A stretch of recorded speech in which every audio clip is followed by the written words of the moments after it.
Bienvenidos a este análisis. Lo que presentaremos a continuación es un examen formal, solemne y profundamente teológico sobre el tiempo que pasó el pueblo de Israel en el monte Sinaí. El texto fuente que estamos explorando desglosa con gran detalle los capítulos 19 al 40 del libro del Éxodo, presentando tanto los eventos históricos como la inmensa carga simbólica que estos tienen para la catequesis católica. El documento expone un majestuoso recorrido teológico a través de leyes antiguas, rebeliones y la meticulosa construcción de los espacios sagrados. Nuestro recorrido seguirá 6 etapas fundamentales. Primero, la llegada al Sinaí.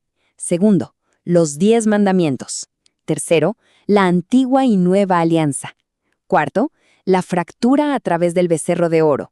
Quinto, la renovación del pacto. Y finalmente, el tabernáculo y las fiestas. Comencemos con la primera sección, la llegada al Sinaí y la instauración de la ley. El texto indica que, exactamente 3 meses después de la huida de Egipto, los israelitas llegaron al pie del monte Sinaí. Un dato fascinante que aporta el documento, basándose en exploraciones arqueológicas recientes y citando los escritos de San Pablo, es que el verdadero monte Sinaí se ubicaría en la actual Arabia Saudita, en una elevación conocida como Jebel el-Laus. Esta perspectiva desafía la creencia tradicional que siempre lo había situado en la península del Sinaí. Antes de detallar los mandamientos explícitos grabados sobre tablas de piedra, el documento establece un principio fundamental, citando al profeta Jeremías: «Pondré mi ley en su interior, la escribiré en sus corazones». El texto subraya con firmeza que la ley divina no es meramente un código externo impuesto desde arriba, sino una verdad implantada en lo más profundo del ser humano. Teológicamente, el documento define esto como la ley natural. Se establece que Dios ha escrito sus mandamientos en cada corazón humano, dotando al entendimiento de la capacidad para discernir de forma natural entre el bien y el mal. El texto ilustra este concepto con gran claridad.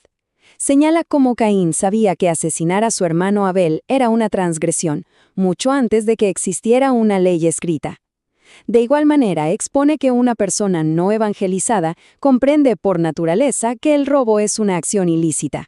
El sentido moral, por tanto, es innato. A partir de esta ley natural, el documento expone la catequesis de los 10 mandamientos a través de un desglose teológico riguroso y estricto. Al examinar el 5.º mandamiento, no matarás, el texto señala enfáticamente que este precepto condena de forma absoluta prácticas como el aborto, la eutanasia y el consumo de drogas. Posteriormente, al abordar el 6.º mandamiento, no cometerás actos impuros, la fuente es categórica al estipular la prohibición de la fecundación in vitro y la inseminación artificial. Argumenta que estas técnicas separan la procreación de la unión conyugal e implican un riesgo grave de destrucción de embriones humanos. A continuación, el texto establece una distinción teológica fundamental respecto a la representación visual de lo divino. En el Antiguo Testamento, la creación de imágenes de Dios estaba estrictamente prohibida para evitar caer en la idolatría, dado que su rostro era totalmente desconocido. Sin embargo, el documento argumenta que, con el evento de la encarnación de Cristo, esta representación visual quedó permitida. Las imágenes católicas de Jesús o de los santos no se definen en absoluto como ídolos de adoración, más bien son representaciones materiales permitidas que funcionan de manera análoga al profundo afecto que nos evoca la fotografía de un ser querido. Pasamos a la sección 2, la antigua y la nueva alianza.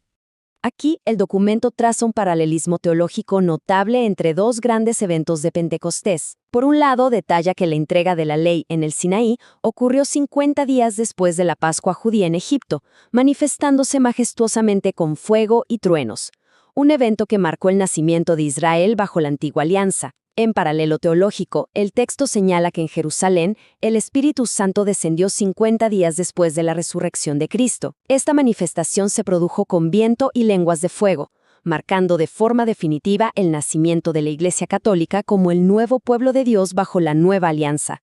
El texto contrasta formalmente la naturaleza intrínseca de ambas alianzas. El antiguo pacto fue mediado por Moisés, sellado con la sangre de animales sacrificados y limitado de manera exclusiva a la nación de Israel. En marcado contraste, el nuevo pacto es mediado por Cristo, sellado con su propia sangre divina y es aplicable a toda la humanidad por toda la eternidad. Además, el documento conecta de manera directa y solemne los antiguos rituales de sangre descritos en el Éxodo con las palabras precisas de consagración que se emplean en la liturgia católica moderna. Continuamos con la sección 3, la fractura producida por el becerro de oro. El documento expone detalladamente la secuencia cronológica que condujo a la trágica fractura del pacto recién establecido. El primer día, Moisés asciende al monte Sinaí.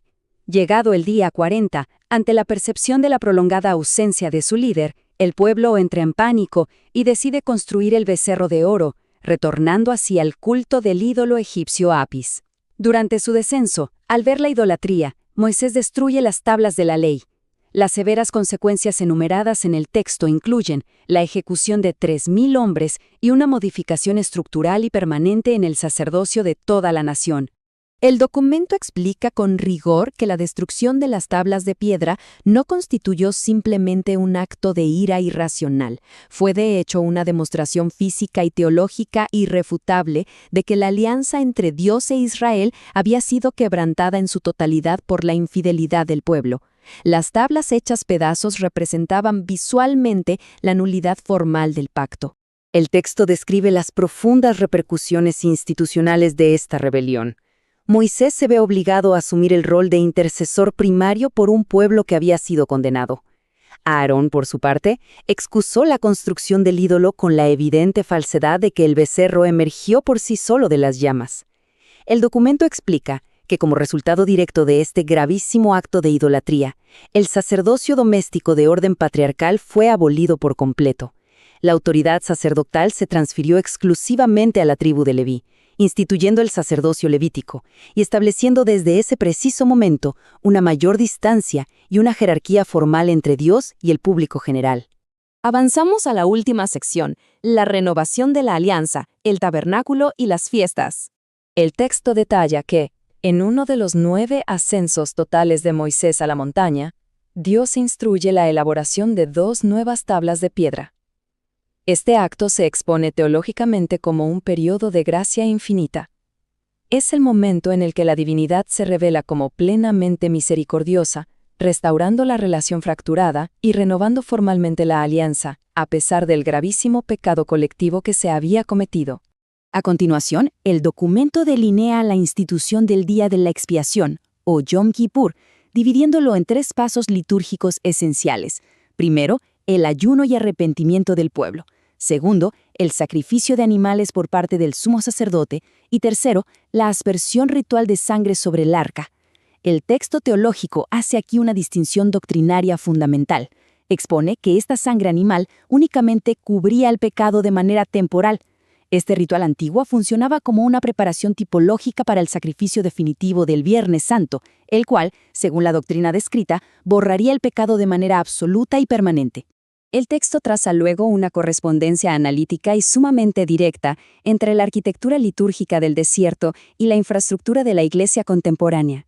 El antiguo tabernáculo y el Arca de la Alianza se equiparan dogmáticamente al sagrario moderno que custodia la Eucaristía. El candelabro de oro encuentra su fiel correspondencia en las velas del altar y del bautismo. La pileta de purificación se refleja directamente en las pilas bautismales y los recipientes de agua bendita. Y finalmente, el altar del incienso del desierto pervive intacto en el incienso prescrito en las bendiciones solemnes actuales. El documento señala también que las festividades mantienen un continuo y riguroso paralelismo teológico. La antigua fiesta de los tabernáculos, en la cual se prescribía habitar en tiendas temporales para recordar la dura travesía del desierto, presenta un paralelo directo con la celebración católica de Corpus Christi. En esta solemnidad moderna, las procesiones se realizan bajo un palio o dosel que rememora aquellas estructuras temporales, significando doctrinalmente que Cristo constituye ahora el guía definitivo. El texto subraya con gran énfasis el simbolismo teológico de un elemento arquitectónico en particular, la densa cortina que aislaba el Santo de los Santos. Esta imponente barrera física, franqueable únicamente por el sumo sacerdote una sola vez al año, significaba que el camino directo hacia la salvación permanecía clausurado. El documento señala de forma solemne que esta misma cortina se rasgó de arriba a abajo en el momento exacto de la crucifixión de Cristo. Este evento marcó formalmente la transición del Dios oculto del Antiguo Testamento al acceso abierto y directo establecido de una vez por todas en la Nueva Alianza. Para concluir, la fuente nos presenta una profunda reflexión extraída de su texto final. Ante la percepción contemporánea que frecuentemente suele categorizar la ley divina como una mera imposición coercitiva, el documento plantea una interrogante fundamental que invita al análisis solemne. ¿De qué manera estos mandamientos milenarios operan no como restricciones limitantes, sino como la guía indispensable para alcanzar la verdadera armonía humana y social? Queda así formulada esta profunda reflexión sobre la aplicación innegable de estos cimientos normativos en nuestra espiritualidad y en el ordenamiento del mundo actual. Gracias por acompañarnos en este examen literario y teológico.